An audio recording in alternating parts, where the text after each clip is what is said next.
You see, this afternoon can't chop that now Mathias has finished all these his followers. Bata.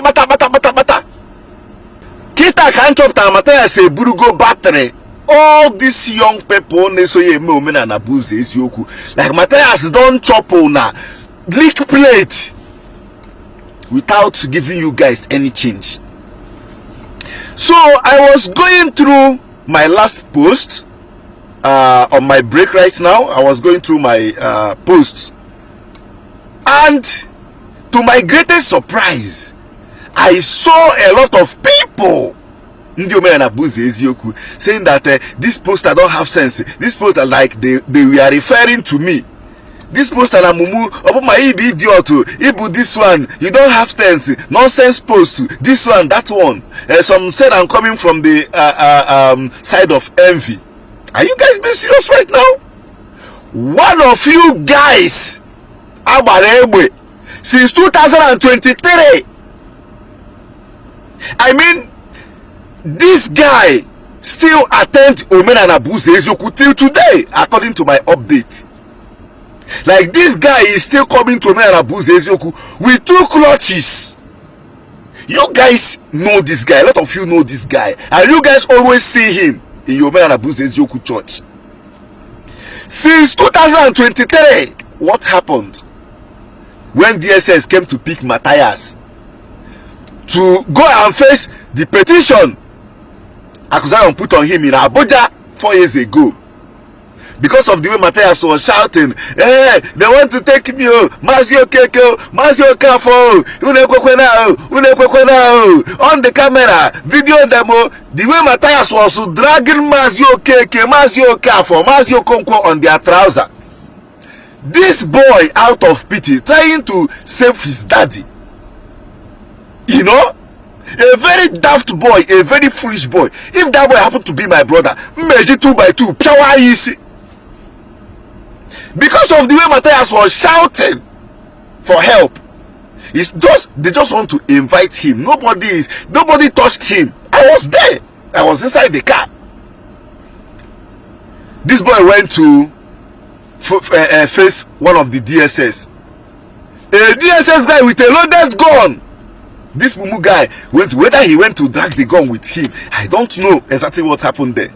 The next thing we had is gunshot. Why?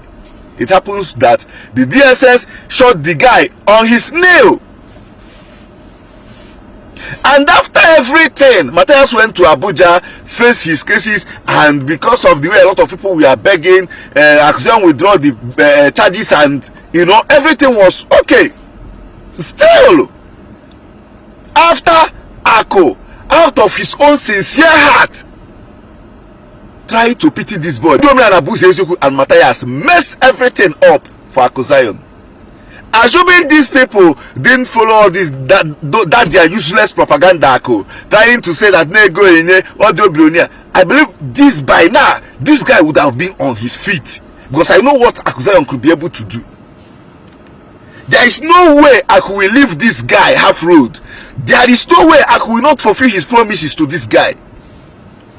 But onye kacha balanzo keke that Ekperima also nanti bought those things in incident. 6 tools bread of life. I can't remember their names now. They are part of the people that was encouraging Mathias to forget about Akuzion. Make Akuzion go. This one, that one, that they will take care of the guy. That was then 2023. For me, I think after all, they have a lot of people outside the country sponsoring and supporting them. I could give up on this issue. Instead of Mathias to look into this guy case and make sure that this guy Nach Terazo to his feet, like to stand again and walk the way he used to walk. Mathias and the new man Abuzezuku abandon this guy. Yesterday, the secretary was telling me, Mathias secretary was telling me, they are taking care of his house rent, they are taking care of his feeding, they are taking care of them, all of you, with all those things. Take care of all these things from day one. That is not the bone of contention here. if that guy is working on his own, those things wouldn't be his problem. Feeding him, paying his house rent is not his main problem. When he cannot do major or him anything, but inside his heart, inside his mind, he is wishing for a lot of things.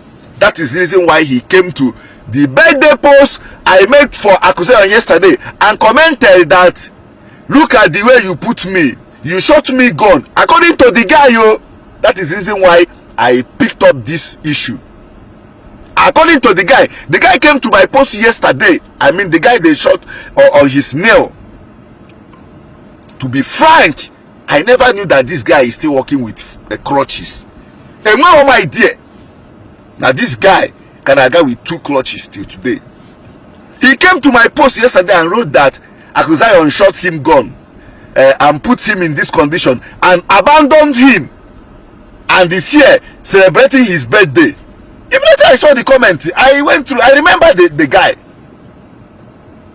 and I was very surprised that this guy still uses clutches.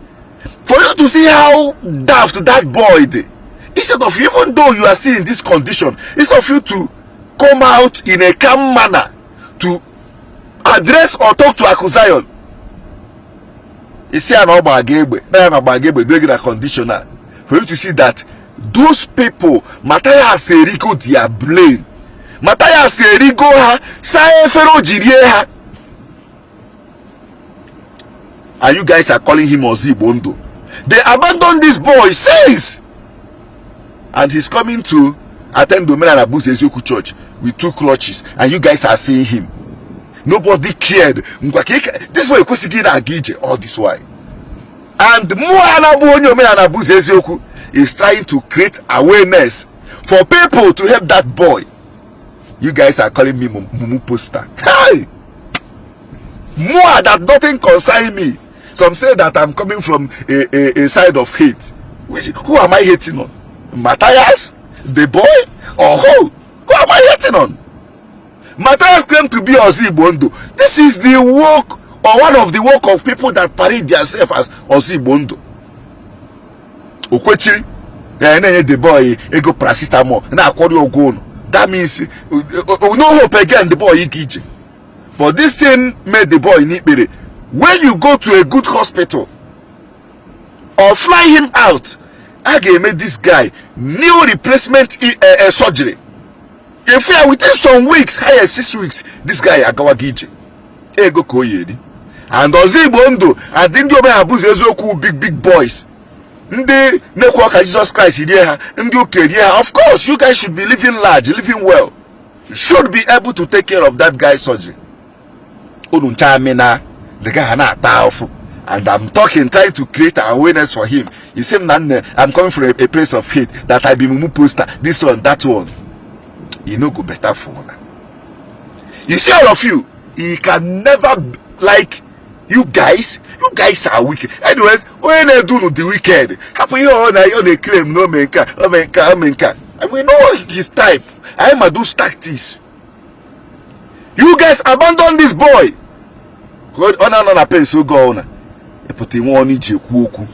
I'm talking, trying to create an awareness for you guys to look into that guy case. Except now we Mumu Poster. Chineke pokwa ununchani inoku.